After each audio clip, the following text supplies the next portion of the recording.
siang. Perkenalkan, saya Imade Subrata Sandiasa. Saya adalah dosen di kampus INSTIKI, Institut Bisnis dan Teknologi Indonesia. Di sini saya akan mengajar mata kuliah Analisis dan Desain Sistem Informasi atau ADSI. Yang pertama, deskripsi mata kuliah ini adalah membahas tentang pengertian dan analisis sistem informasi, identifikasi masalah, perancangan sistem secara umum, pendekatan perancangan terstruktur, perancangan statement of purpose, event list, konteks diagram, data flow diagram, konseptual data model, dan physical data model. Yang terakhir adalah perancangan user interface. Oke, materi dari mata kuliah ini yang pertama adalah konsep dasar analisis. Ya, jadi mahasiswa akan diajarkan bagaimana konsep dasar analisis, konsep dasar sistem informasi, dan konsep dasar pemecahan masalah dari suatu sistem informasi. Yang kedua adalah identifikasi permasalahan di dalam sistem informasi. Yang ketiga, perancangan sistem secara umum. Perancangan sistem secara umum ini meliputi pembuatan statement of purpose, pembuatan event list, pembuatan data flow diagram, pembuatan konseptual data model, pembuatan physical data model, dan perancangan user interface. Sistem pembelajaran pada mata kuliah ini adalah luring atau luar jaringan, yaitu di kelas. Metode pembelajaran dari mata kuliah Analisis dan Desain Sistem Informasi ini adalah diskusi. Jadi saya sebagai dosen akan menjelaskan dan aktif mengajak mahasiswa untuk berdiskusi, sehingga kelas tersebut akan menjadi semakin hidup dan banyak terjadi diskusi, pertanyaan maupun sanggahan dari mahasiswa. Yang kedua adalah case method. Jadi saya akan menjelaskan ke mahasiswa mengenai mata kuliah ADSI ini dengan contoh case method atau kasus nyata di dunia nyata, agar mahasiswa itu terbayang dan mudah untuk mengerti. Terus selanjutnya adalah project based learning. Jadi project based learning ini saya akan meminta mahasiswa untuk mencari kasus nyata di dalam sistem informasi, ya, baik itu di dunia industri maupun di sekolah, perusahaan, dan lain sebagainya. Ya, jadi mahasiswa di sana akan mengidentifikasi permasalahan yang terdapat di sana dan membuatkan perancangan sistem informasi. Untuk sistem perkuliahan dari mata kuliah Analisis dan Desain Sistem Informasi ini, saya mengikuti SOP dari kampus INSTIKI, yaitu yang pertama itu keaktifan 10%, yang kedua ada kuis sebesar 15%, yang ketiga ada tugas 20%, yang keempat ada UTS 25%, dan UAS 25%. Untuk selanjutnya adalah CPL, CPMK, dan sub CPMK. Yang pertama, CPL yang dibebankan pada mata kuliah ini khususnya untuk pertemuan pertama adalah mahasiswa menguasai konsep teoritis di bidang rekayasa perangkat lunak maupun solusi sistem terkomputerisasi. Selanjutnya adalah CPMK yang dibebankan pada mata kuliah ini khususnya untuk pertemuan pertama adalah mahasiswa mampu menerapkan konsep teoritis di bidang informatika, khususnya yang berkaitan dengan manajemen proyek, perangkat lunak, atau sistem informasi. Selanjutnya adalah sub CPMK yang dibebankan pada mata kuliah ini khususnya untuk pertemuan 1 adalah mahasiswa mampu memahami konsep dasar sistem informasi dan analisis sistem informasi. Untuk selanjutnya saya akan mulai mengajar di kelas. Ya, kita saksikan selanjutnya. Sore semuanya. Ya, jadi di pertemuan awal di mata kuliah ADSI ini kita akan pelajari tentang apa itu sistem, apa itu informasi, apa itu data, dan tentunya bagaimana langkah-langkah menganalisis suatu sistem informasi. Ya, sistem itu adalah suatu suatu atribut yang saling berkaitan. Nah, jadi kalau kalian dengar sistem gitu, sistem itu harus apa? Harus aplikasi. Nah, itu salah. Ya, di sini pun kita namanya sistem. Sistem apa? Sistem perkuliahan. Ada kalian mahasiswa, ada saya sebagai dosen, ada PKK, ada IO, ada jadwalnya. Nah, kita kan itu saling berkaitan. Itu yang dinamakan sistem. Jadi sistem itu nggak harus aplikasi. Ya, mungkin juga di lapangan atau di industri atau di luar sana, ya banyak juga yang menyebut udah pakai sistem belum usahanya. Ya, sebenarnya itu adalah pertanyaan yang salah. Tapi kita maklumi. Nah, kenapa kita harus maklumi? Kan yang bertanya itu belum tentu orang TI seperti kita. Nah, jadi kita harus mengerti insting kita. Oh, dia nanya sistem, dia nanya sistem informasi. Ya, jadi itu sistem. Jadi nggak harus sistem informasi. Ya, kita nggak pakai apa-apapun di sini. Ya, nggak pakai laptop, nggak pakai aplikasi. Nah, itu juga kita merupakan sistem. Nah, tapi sistem yang manual. Terus ada lagi sistem yang terkomputerisasi. Sistem terkomputerisasi. Nah, saya banyak dengar dari mahasiswa skripsi, mahasiswa seminar yang buat sistem informasi. Pencatatannya masih manual menggunakan Excel. Udah pakai Excel kan jadinya nggak manual. Ya kan udah terkomputerisasi. Ya, jadi itu tingkatan selanjutnya, yaitu sistem terkomputerisasi. Nah, terus ada lagi yang paling atas adalah sistem informasi. Kayak kita di kampus, kita absen pakai Siput. Nah, kan ada aplikasi absensinya. Kalian KRS-an pakai SRS. Nah, e-learningnya pakai Elsa. Nah, itu gini, apa namanya? Tingkatannya, kan kayak gitu. Ya, itulah yang dinamakan sistem. Ya, jadi jangan salah kaprah. Sistem itu nggak harus aplikasi. Nah, terus apa aplikasi? Aplikasi ya aplikasi tergantung kegunaannya. Dan aplikasi juga belum tentu dia sistem informasi. Nah, aplikasi ya bisa game kan gitu. Bisa apa lagi aplikasi? Aplikasi untuk hiburan, kayak YouTube, ya gitu. Aplikasi edukasi, ya aplikasi sistem informasi ya sistem informasi. Ini ada berbagai unsurnya, dari subsistem, sistem sampai suprasistem. Nah, subsistem itu adalah bagian yang terkecil subnya, ini subnya. Ya. Kalau kita ibaratkan di kampus, subnya ini bisa mahasiswa, nah ini bisa dosen, terus ini bisa staff. Nah, itu sistem. Terus selanjutnya ada yang namanya sistem. Ya. Begitu mereka ini saling terhubung, terbentuklah sistem perkuliahan. Nah, kayak kita ini, gitu. Bayangkan salah satu ada dosen, siapa yang ngajarin kalian? Nggak ada mahasiswa, lebih parah lagi siapa yang saya ajarin? Masa saya sendiri di kelas? Nah, kan itu nggak ada staff. Nah, siapa yang menyiapkan jadwal? Siapa yang membersihin ruangan?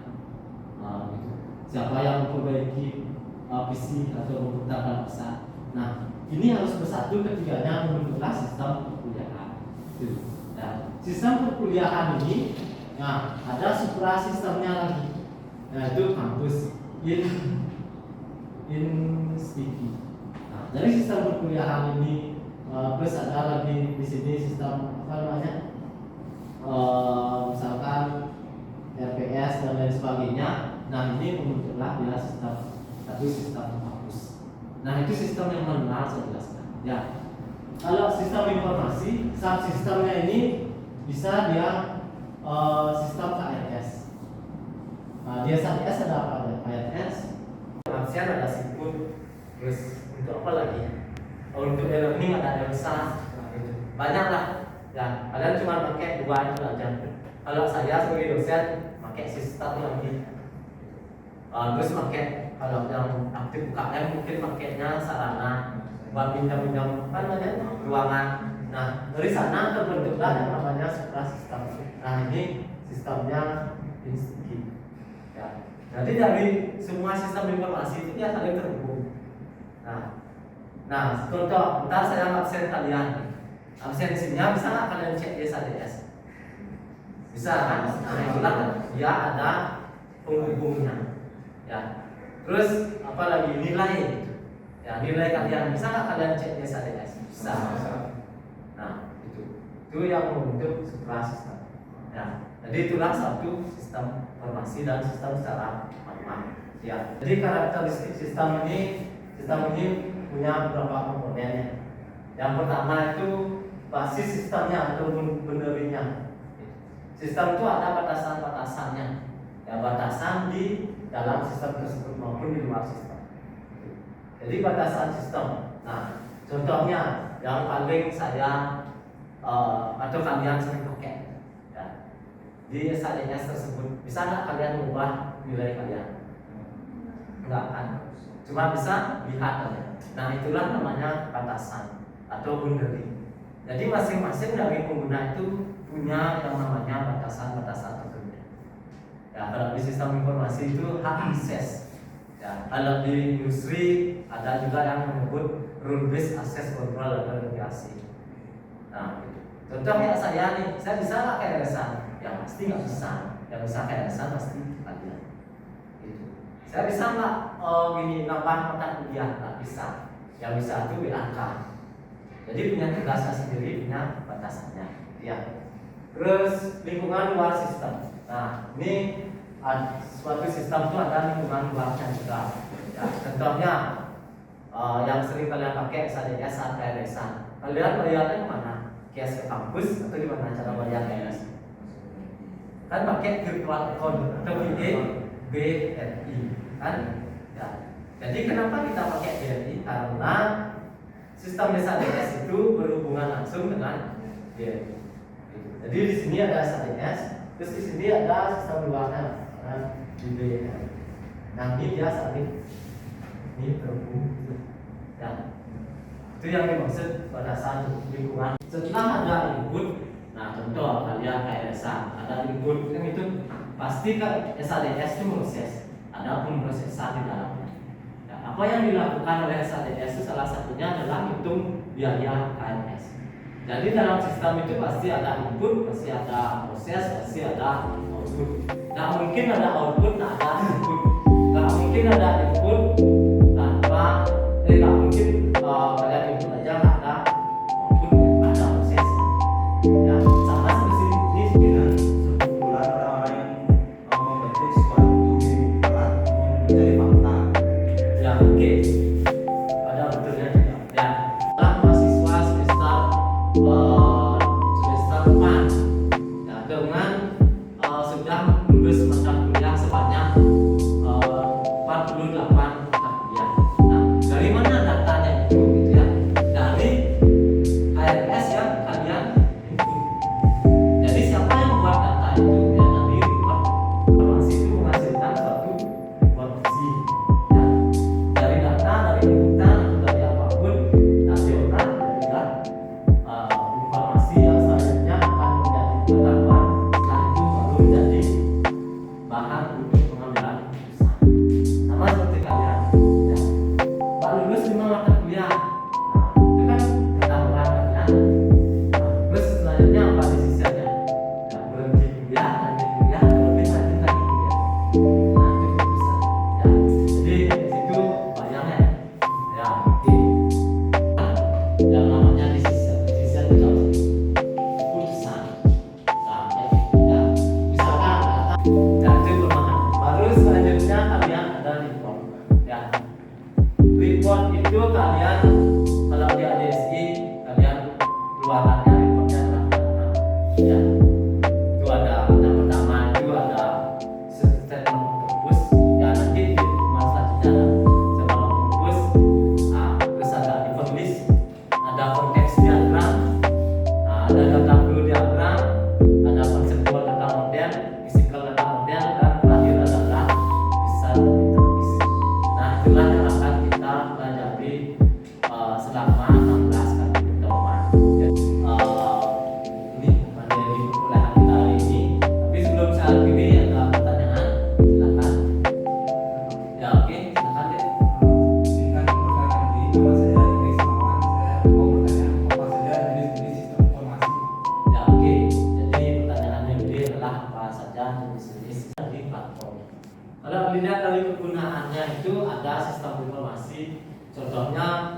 SADS itu namanya sistem informasi akademik.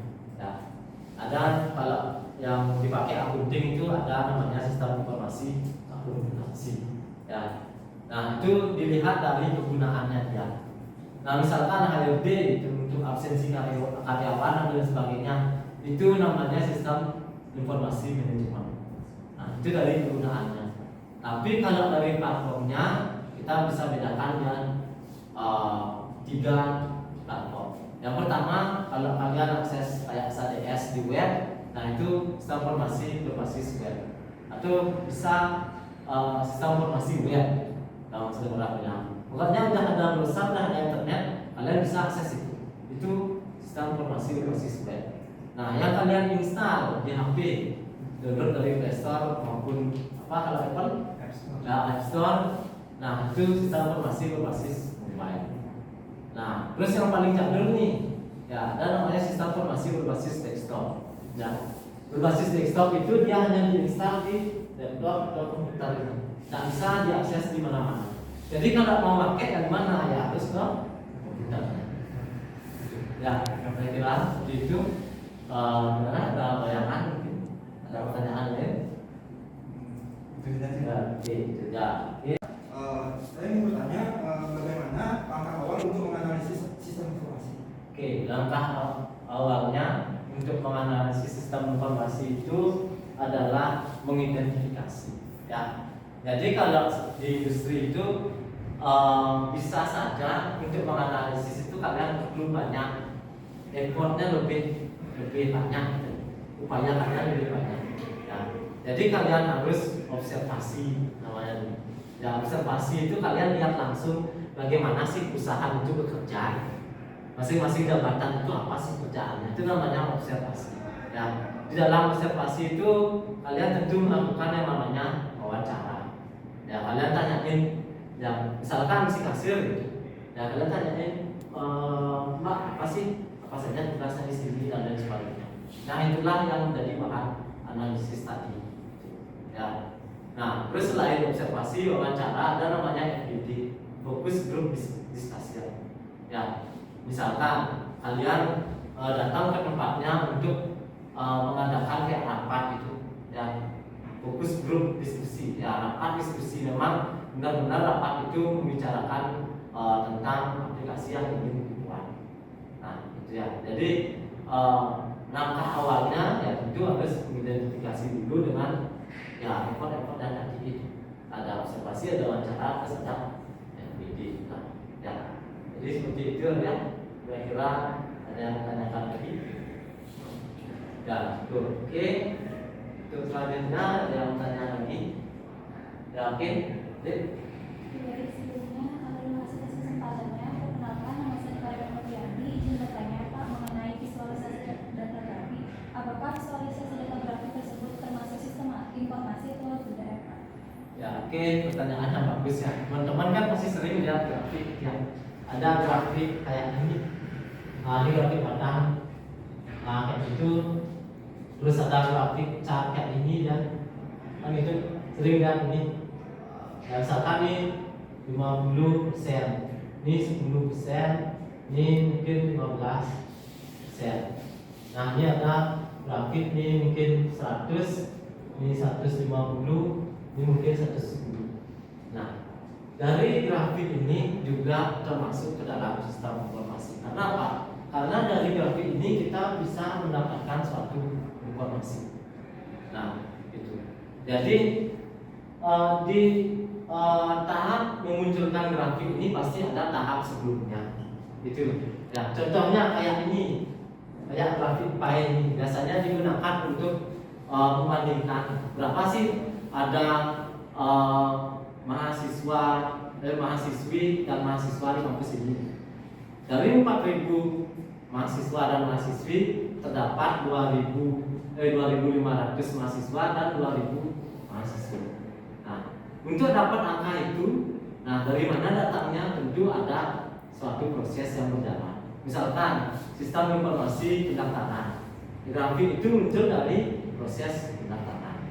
Nah, jadi seperti itu sistem informasi, bukan langsung muncul ini itu bukan. Ya, Maka dari itu untuk memunculkan ini bisa saja sumbernya dari sistem informasi. Nah itu, jadi ada proses lagi untuk memunculkan ini sehingga bisa menjadi sebuah informasi, bisa menjadi sebuah pengetahuan dan pengambilan keputusan atau decision. Nah itu. Ya, contohnya kayak pimpinan melihat apa rugi perusahaan melalui grafik. Nah di sana dia pasti ada muncul pengetahuan. Oh ternyata saya rugi loh di bulan ini. Ya, dari dia tahu dirinya rugi, terus muncullah decision atau keputusan. Bakal ngapain ini kalau udah rugi? Pecat karyawan atau apa? Nah, atau ya udah tutup aja tokonya, ya atau ngapain? Itulah decision. Ya, jadi seperti itu. Gimana? Sudah jelas ya? Ya oke. Ya saya kira untuk pertemuan ini karena sudah waktu sudah apa namanya sudah habis ya. Jadi kita lanjutkan lagi di minggu depan ya. Oke, sekian dan selamat sore semua.